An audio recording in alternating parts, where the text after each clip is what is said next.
What's up, everybody? Welcome back to the Radpack podcast. This is your host, Garrett from Born to Be Rad, a.k.a. the G-rated superstar. And I'm Mel from My Killer Podcast, a.k.a. the Rad Hatter. I'm your host, Justin from Movie Watch Daily, a.k.a. the Dead Couch, and we are the Radpack.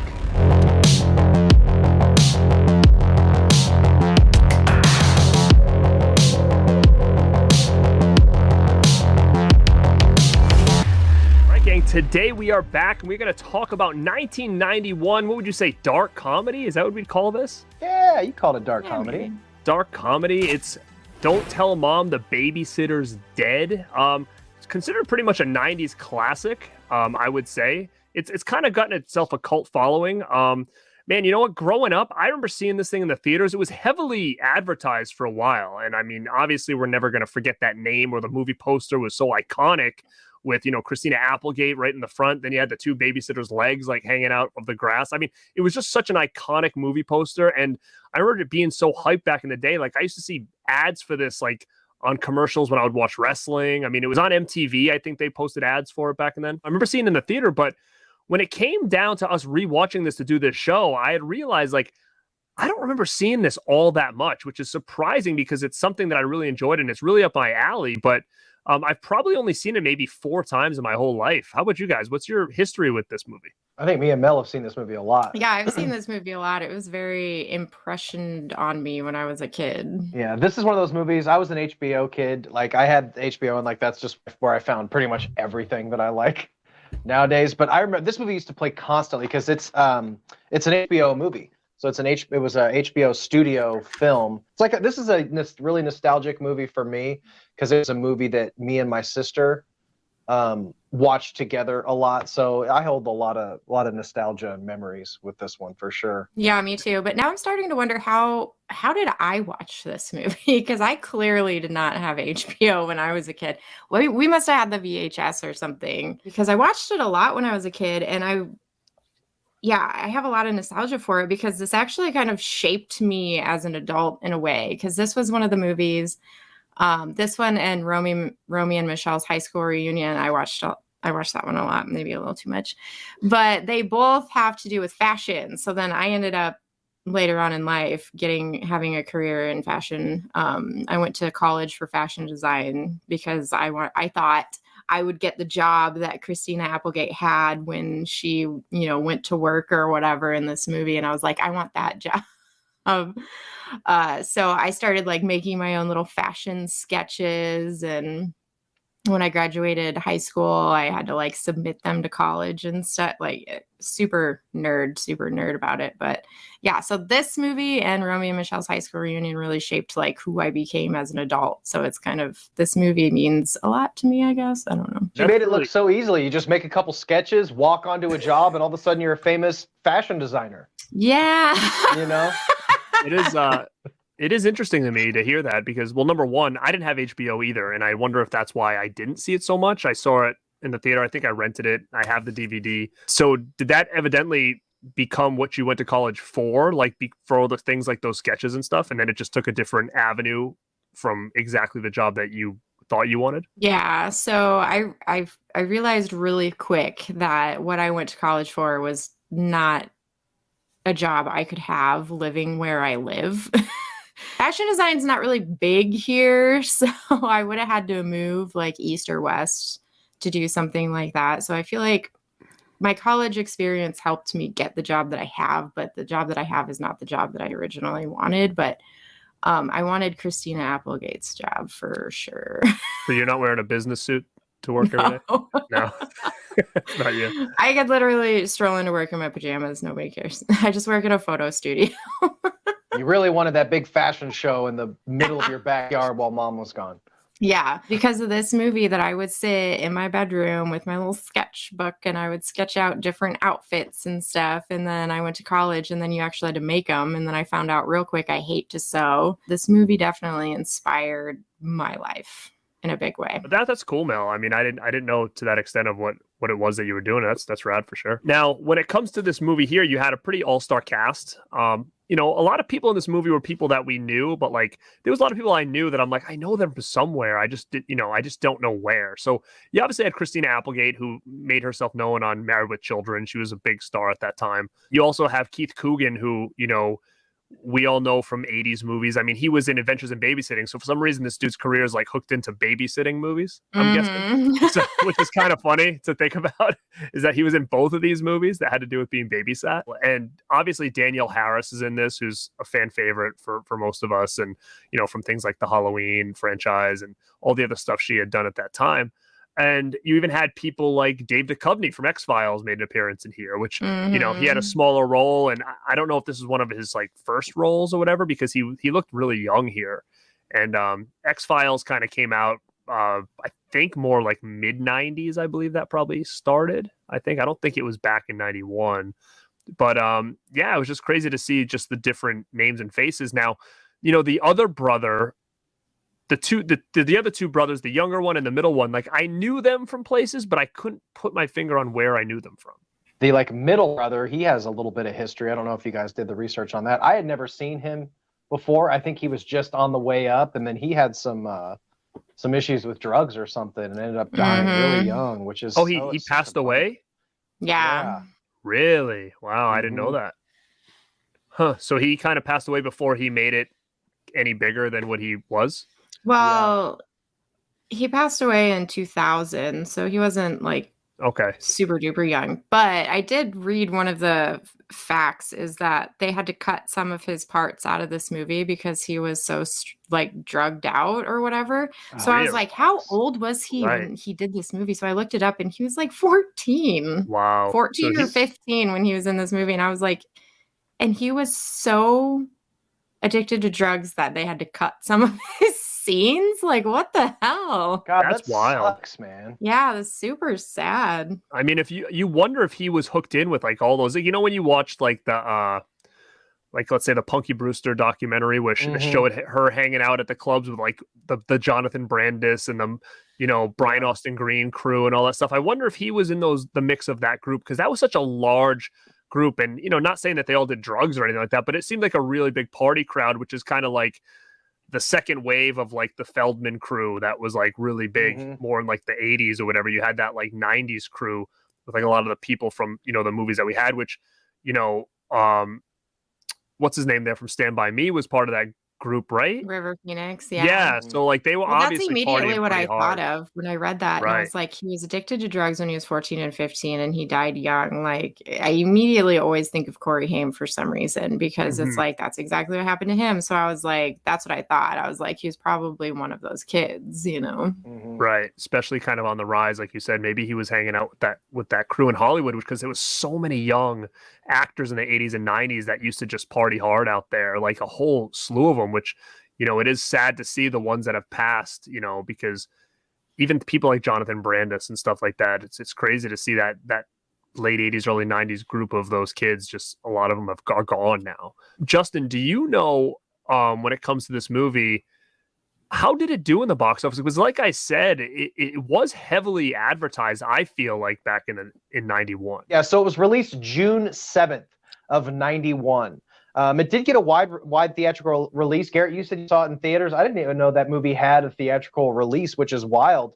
But it ended up doing pretty well. Opening weekend, it did over $4 million, which I was kind of surprised about. But you did have the star power of Christina Applegate. You know, she was kind of riding high. This was like her big movie debut, really. I don't think she had done any other movies. If she did, I hadn't heard of any of them.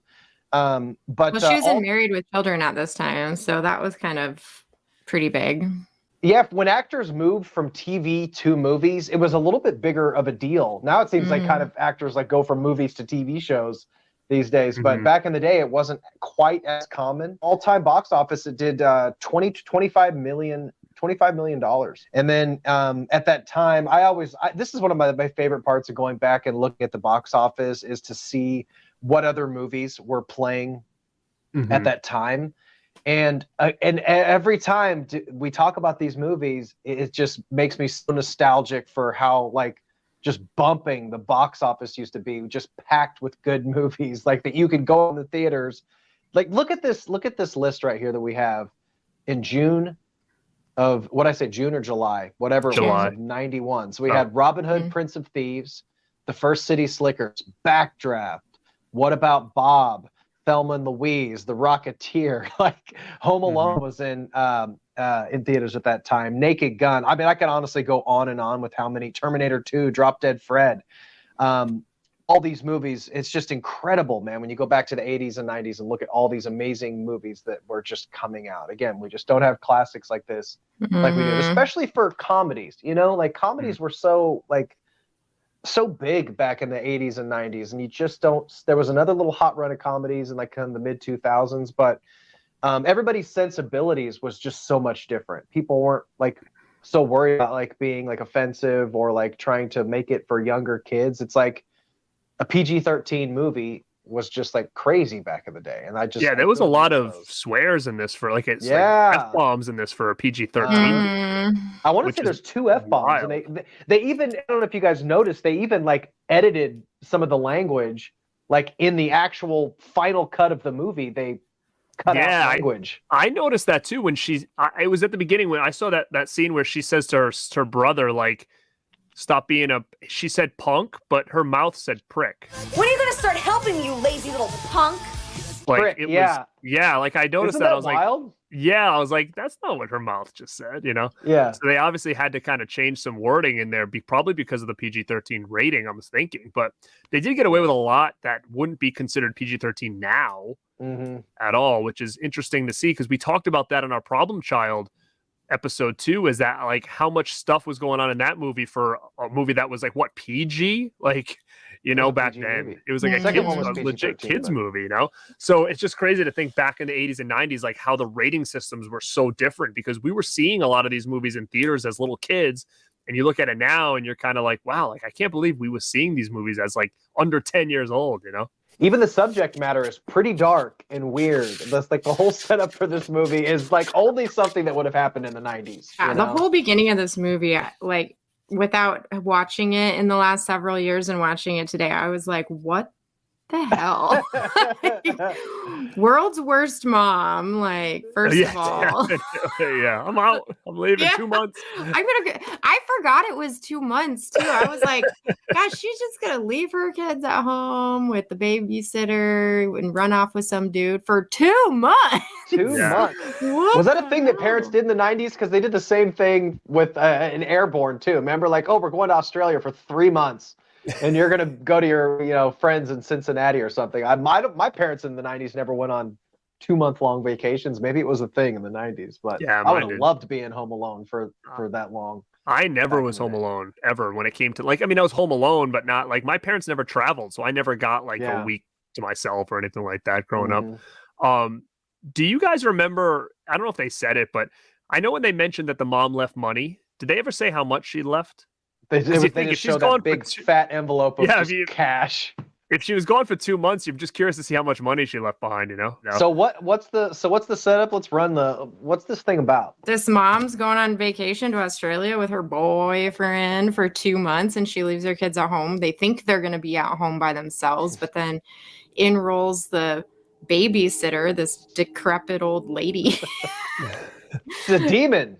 She's essentially like a sweet old lady at first until the mom leaves, and then she turns into this like horrified drill sergeant or whatever. And then she ends up dying, which is kind of funny because are we to assume that walking into one of the brothers' rooms is what like killed her off because it was so terrible in there? Oh, she walks in there and she's like, oh, yeah, seeing all like the rock posters. Literally, like right after that, Christina Applegate finds her dead.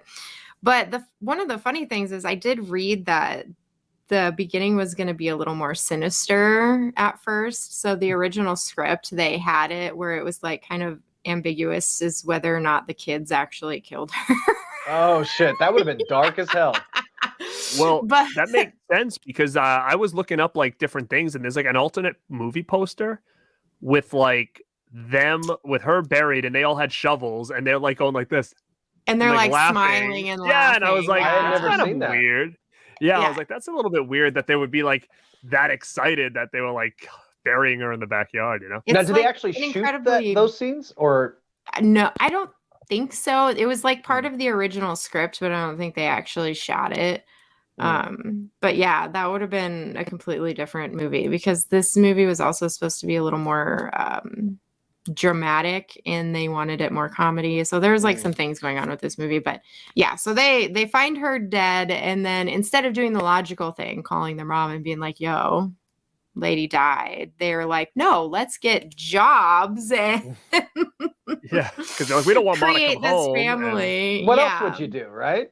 Yeah, Well, they exactly. didn't want her What to else come would you do? back, and they didn't want to be blamed for it by the cops or questioned, and Yeah, for and all some that reason stuff. they think that they're going to get questioned about how and why she died or something. So Christine Applegate goes and she's 17, so she has to fake her resume, and she goes and gets a job to support the family. And So your dream job. she and gets with no my dream experience. job. No So I'm experience. basically the 17. receptionist in that movie that I'm all like bitter bitter about this young attractive woman coming in and taking my job, but she sucked anyway. She sucked anyway.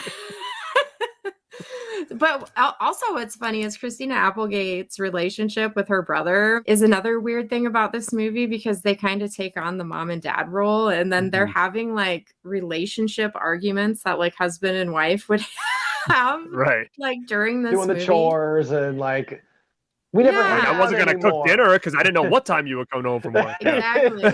But you see this like really interesting and slow character building throughout the entire movie. You almost miss it. It's so slow and so particular, but by the end it's like in your face that these kids grew and they're like big, bigger and better people now, because the mom comes home and clearly busts them having a party. It wasn't really a party, it was a work function. Oh, where's Kenny? Good evening, Mrs. Crandall. Kenny, you look great. Oh, that's Kenneth. And all the kids are like super responsible and stuff. So it really worked out for her. Yeah, but that's what's cool. That's something we often talk about in a lot of these. Like, it's kind of a running theme of what we talk about when we talk about a lot of these really silly movies, is that what makes them good and what makes them memorable is that great writing. Like, you can have a silly, stupid movie or whatever about a babysitter dying, but if you try, to give the characters just a little bit of life and, like a little bit of purpose and some character arcs, it makes the movie just so much better. And you're right, Mel. You see all that with all the characters. You see Kenneth kind of growing up, cutting his hair. Quitting smoking weed, everything that I should do. You have they all grow. It's even Sue Ellen and stuff. It's great. I love that stuff. It's just it's a really well made movie all around. Like, the quality of these types of films is just far and away so much more superior than a lot of the comedies of today. Man, the quick entertainment. So on point, because you're right. Like, it's a comedy. It could be a dark comedy or whatever, but like you said, not only is it funny and it's silly and it's hokey, but like at the same time, there is a coming of age story in here, which is crazy to think about, because like, nowadays you don't get that cool mix where it's like, hey, we're gonna make this wild, like, movie that's gonna be funny and a little bit weird and wacky, but hey, we're gonna have like an underlining like coming of age story here. Like you said, where when all this happened, at the end of the day, they all came out like more mature by the time the mom got home, and in this short period of time, because of all the stuff they had to deal with. And they were all closer, as siblings. They where they were kind of at odds before or whatever, doing their own thing. They were forced to come together and be real siblings and become like, a family. Well, there's a real turning point in the movie too, when the littlest brother broke his leg. That was kind of like, oh crap! Now we got to figure this out. It was done quickly. I mean, it's about like, it was kind of as quick as Justin's transition from when we told him like we were coming, and then he had to get his like whole house like reconstructed, and he just became like way more mature in like that short time by the time we got there, and he had like this new palace and he was very proud of it. It was very nice to see. Only took a full week with like 5 hours sleep. You just got to really buckle down. And we just didn't hear from Justin at all, which was terrifying. And then everybody that came into his house after we got there or whatever were like astounded at like who this person was that lived here. Like, that was my fashion. That was my fashion show. That was your fashion show. Aww. Just It's true. My fashion show. You didn't cut your hair though. I didn't cut my hair. Never. Even though he told us he did. Yeah, we thought you did. That was just a prank. We're just doing practical jokes around here. But yeah, I mean, I think that as well. We were talking about some fun facts when it came to this movie, and one of the ones I looked up and found out was that Christina Applegate wasn't the original main girl for this movie. Ooh. It actually was supposed to be Winona Ryder. Mm-hmm. And that fell through, and they got Christina Applegate afterwards because they thought Winona Ryder was a sure bet, because I think this is coming straight out of Edward Scissorhands, maybe. So they thought that was going to be the safe bet, is having her run the show, because she was already like kind of a big name because of movies like that, and that fell through for whatever reason. And then Christina Applegate was the one who ended up getting the part. So I think it was the right choice, to be honest, especially because Christina Applegate, like, she wasn't doing a ton of stuff, so it kind of cements her in this role quite a bit, because it's what most of us know her as when it comes to like the 90s movies that she was in. This is one that really stands out because she was like the lead, you know. So I'm kind of happy it went that way, because with Winona Ryder, it would have been cool and it would be interesting, but there's so much that she's known for, you know. This movie had an alternate title too. It was called The Real World, and it made it all the way through production as The Real World, and then MTV came in and put the kibosh to it because they were filming The Real World TV series. It must have been the first season then, huh? Yeah, like it before was. the show had come out. Yeah. Don't tell Mom the Babysitter's Dead like is so much better.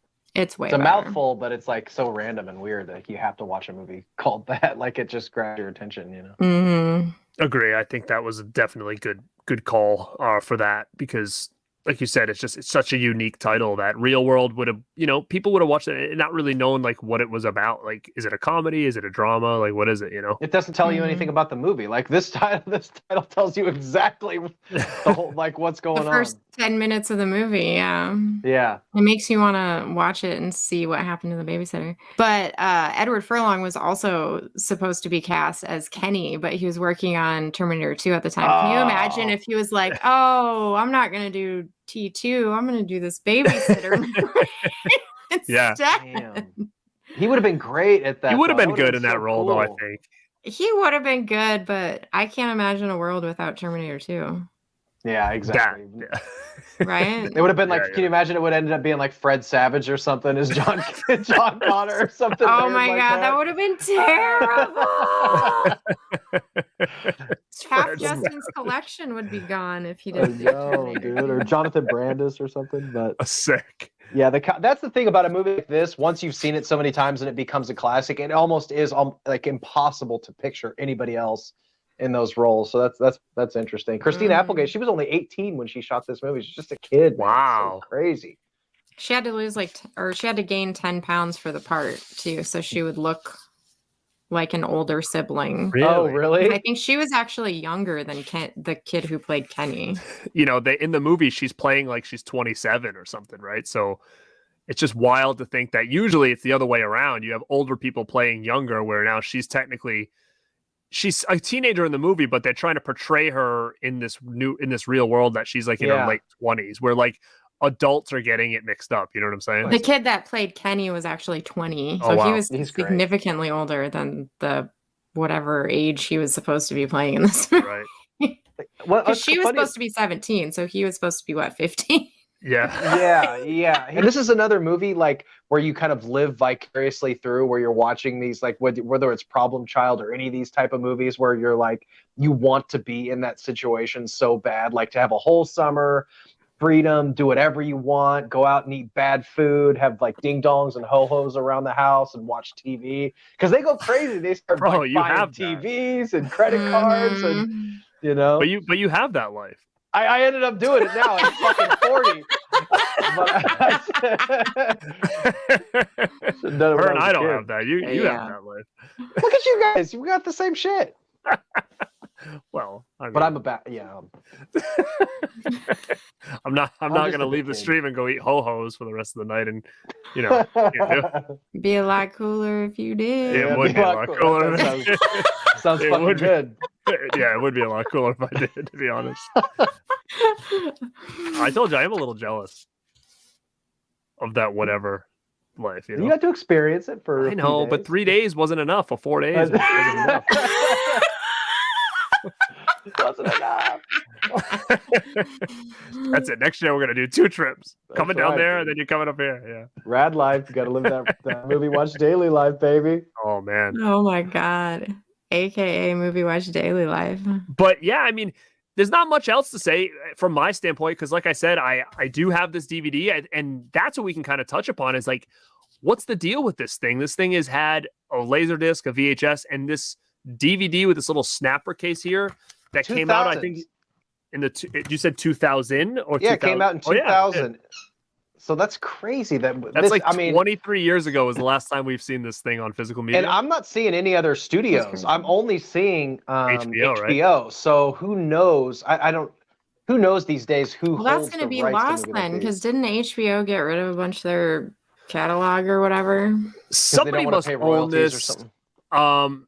Somebody must. I think I was talking to Cody, and he said recently he saw this on the big screen, and I think the writer was there or something, and they had mentioned that they don't think there's enough demand that this thing would come out. That's the problem. What? I don't think that's the case, but that's There's what no I think way. they told him. There's literally like no demand for any of the like Vinegar Syndrome movies. And they do just Or- fine. Yeah. Or even studio releases, they release movies that people that don't have a cult following. Like, But like this HBO is the problem because like that's like been the problem with The Hitcher for so long is that HBO it's under that umbrella and nobody can get a hold of it. So if this thing is kind of in that same lockdown as The Hitcher, then that's that could be the issue.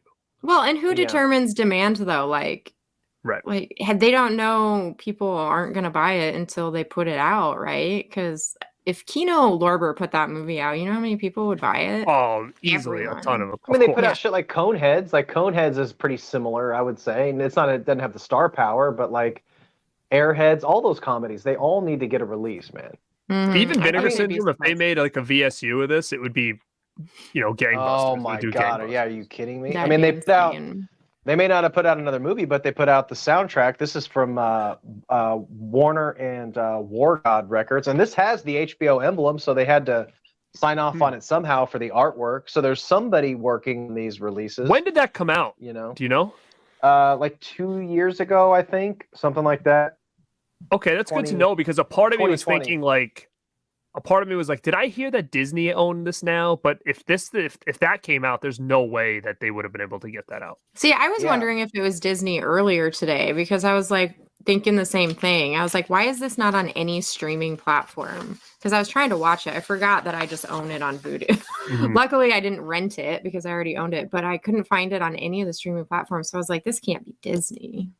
I did hear in the rumblings that someone thought Disney had bought it, but maybe that's just a rumor because, again, they would have never been able to release that soundtrack if Disney had the rights to this thing. That's for sure. So it is very interesting. And when you opened that soundtrack, it kind of made me think of something else. I loved in the 90s and 80s when they did intros that were like animated like that. Oh yeah. I was going to bring that up too Yeah. because this one had the little old lady cartoon at the beginning. So of cool. What other She was movies a like beast. Christmas a bunch of movies- Vacation. Christmas Vacation? Didn't like Honey I Shrunk the Kids do it Honey, as well? I Shrunk the Kids Yeah. did. I actually made a list because I was going to talk about this. That's funny. So you were thinking Who's Radpack that then, for girl? Oh, yeah. Well, yeah, because I was thinking about this earlier because I watched it and I was like, man, there were so many movies that had these little cartoons that were so great. Like Who's That Girl had one, Grease had one, Honey, I Shrunk the Kids had one. Yeah, I love those too, where they just kind of they have there's something else too that I'm thinking, like a spy movie or something. I think from that back in that era. Pink Panther, I think, had Maybe that's what I'm thinking of. But yeah, it was so cool when it's almost like an exaggerated cartoon of like what we're about to see or whatever. And I think it's just really rad that they do stuff like that. Great opening for this movie. Like that intro is really, really cool. Going forward with this, is there anything else that you guys want to say? Because again, like I said, my nostalgia for this isn't as strong as yours. So is there anything else that you guys wanted to bring up when it came to this thing? Because like we said, we know there's a lot of fans out there that watch and listen to our stuff that are gonna really dig this episode. I think this is like one of the most classic quotable movies of all time. Like the dishes are done, man. Like everybody knows that that line, and there's so many classics. Like David Duchovny is like super good in this movie. Every scene he's in it, he steals the scene. It's kind of one of those perfect movies, man. His hair in this movie is hilarious too. He has it like back in that like Yeah, half up back. bun thing. Oh yeah.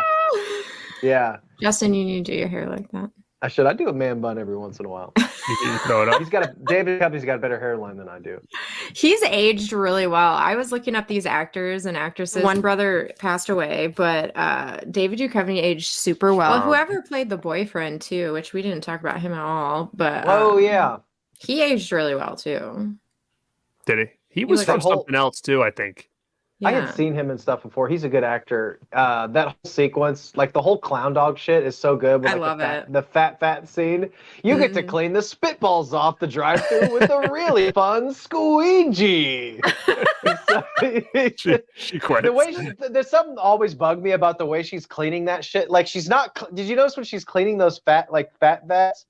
It's just like she's doing it almost looks like when they do an infomercial for something and they show somebody doing something like obviously terribly. Yeah, like wrong. It's like, what are you doing? Like, rinse that shit out or something. It always grosses me out. She's cleaning those fucking vats. But I did always want the clown dog shit there. Yeah, this movie made me want to eat chili dogs so bad. That clown dog shit's been gone, man. Man, we didn't come prepared. We should have had some Mama Celeste pizza and chili dogs for this episode. Yeah, why didn't we have a food theme thing? Man. We forgot to do that. That would have been dope to have like some chili dogs and some fucking. Oh, I would have got down on some chili dogs hard. Damn. We would have flipping the Mama Celeste pizzas around the room. God, we could have had that. We blew it on this one, guys. We definitely did. We weren't thinking Babysitter on this one, but you know what else too is I really dug is that they were at Chuck E. Cheese. That was killer. Yeah. That one scene where they were at Chuck E. Cheese, they had all the old like silverware and the cups and stuff like that. I need more money. Get out of here. Even though they were broke, it was like, how are you there? Yeah. She was using petty cash to like pay for everything. Like petty cash, dude. And she never paid that shit back in the end either.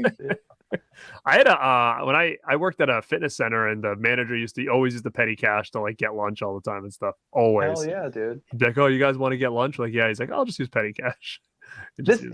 I'm thinking now that I start thinking scene by scene, like every scene's great. I feel like this is one of those like perfectly edited movies where there's not like any wasted time and all the side characters are good. Like the boss that she meets, the co-workers, the secretary, like all the siblings. This is the first thing I think I ever saw Danielle Harris in. Like I had no idea. Like to me, a lot of people knew her from Halloween. Mm-hmm. When I think about Danielle Harris, of course I think horror now, but whenever I think Danielle Harris, I just think, oh, Don't Tell Mom the Babysitter's Dead. Mm-hmm. But she's cool, man. She was cool. She got the backwards hat and everything. She's kind of badass. Yeah. This might have been the first time I maybe saw her as well, because I didn't see Halloweens when I was a real little kid. Like I was even young to see this in the theater, but I believe I went with my friend Doug and maybe his dad or something like that. So we got in, we were too young to see this. If this was PG-13, we weren't old enough to see this. But I think we went with my friend Doug and his dad because, for whatever reason back in the day, I might have talked about this before, but my parents like had this big gripe against us watching Married with Children. Like that, like they hated, they wouldn't let us watch it. If they saw it, my mom would be like, shut this off. It's pretty sleazy. If you watch it, it's a pretty sleazy show. Mm-hmm. So I didn't get a lot of that show until like I was older because I just was never allowed to watch it. So I knew her from that, but my friend Doug used to love that show. So that's why we were going to see this, because of her being in it. And this might have been the first time I saw Danielle Harris, but what I remember her else from is obviously Roseanne was like a big one for me as a kid. That I remembered her from a lot. And then she did that cool, I don't know, I like it. Wished Upon a Star, that one that she was in? I remember that, yeah. That was a cool movie. It was it was Katherine Heigl. That's okay. And that was a cool movie where basically they switched spots, almost like a Freaky Friday type deal. Danielle Harris was like the younger sister and they flipped spots. And I always remember that because there was a scene where Danielle Harris is like in like leather outfit, like dancing on like, the school Yeah, tables. no kidding. She might have been like she was definitely a teenager, no doubt. I don't know how old she would have been in this movie, but she wasn't like 10. She was probably like, I don't know, 15 or something maybe. Yeah. But it was still a weird scene when you think about it now. 'Cause she was the younger sister in this, and she's like walking around the school dancing like with like leather outfit on. It's been a while since I've seen it. I have it on VHS. I don't even know if it has an upgrade from that, but it was a pretty cool movie too. But yeah, Mel, do you have anything else you want to add to Don't Tell Mom the Babysitter's Dead? I don't think so. However, when you were talking about Married with Children, it was kind of funny because the dad that's in that TV show is the one that like pushed Christina Applegate to try out for the part of this movie. Oh, yeah. Because she wasn't sure if she wanted to do it or should do it. I don't remember exactly, but he was like, "Yeah, you should do it." Blah. Yeah, I mean, I'm shocked that she didn't do more around this time because she was really popular. Now, off the top of my head, I can't think of a lot of other movies that she was the lead in around this time. Do you guys? Remember Anchorman and The Sweetest Thing, which is such an underrated comedy with Cameron Diaz and Cameron Diaz, Christina Applegate, Selma Blair. They were both in this movie, and now they both have like severe MS, which is so fucking sad. Both of them? Wait, Selma Blair? Oh, and Christina Applegate? Dang, no kidding. Yeah, that is a really weird coincidence, huh? And Christina Applegate, she also has that show. I forget what it's called. She has a current show now on HBO or Showtime or something. Dead to Me, which I've heard. Yeah, I've heard of it. Yeah, but yeah, she's had an interesting career, but just not super steady. Some TV work, Sweetest Thing, Anchorman. She was fucking great in Anchorman. She really was. Have you guys seen The Sweetest Thing though? Have you guys seen that movie? I had seen it like on TV like a long time ago, but I wouldn't know like parts of it or anything like that. It was kind of like a raunchy comedy, like when movies were popping off, like Pineapple Express, Super Bad, and all those movies. They did like it was like three female leads, kind of doing something similar, but it was a step above like normal, just like crappy comedy. It's pretty good, and Christina Applegate's really good in it. I definitely recommend that one. Yeah, I'll put that on my list for sure. But guys, everybody listening to this, there's two ways you can listen to it. You can listen on the audio podcast. So if you're listening on Spotify, iTunes, anything like that, thank you guys for checking it out here. Make sure you are subscribed and following this. If you want to leave a review, we'd super appreciative. And if you're not, you can also follow us on our YouTube channel at the Radpack. And if you're on the YouTube, make sure to hit a like. And if you're not subscribed, please do. You can comment underneath about your experience and nostalgia with this flick here. Don't Tell Mom the Babysitter's Dead. Because again, like I said, I know this is one that a lot of people really talk highly of. So it was cool that we were able to do this tonight. Again, this is the Radpack signing off. And like always, stay rad. Stay weird. Stay killer.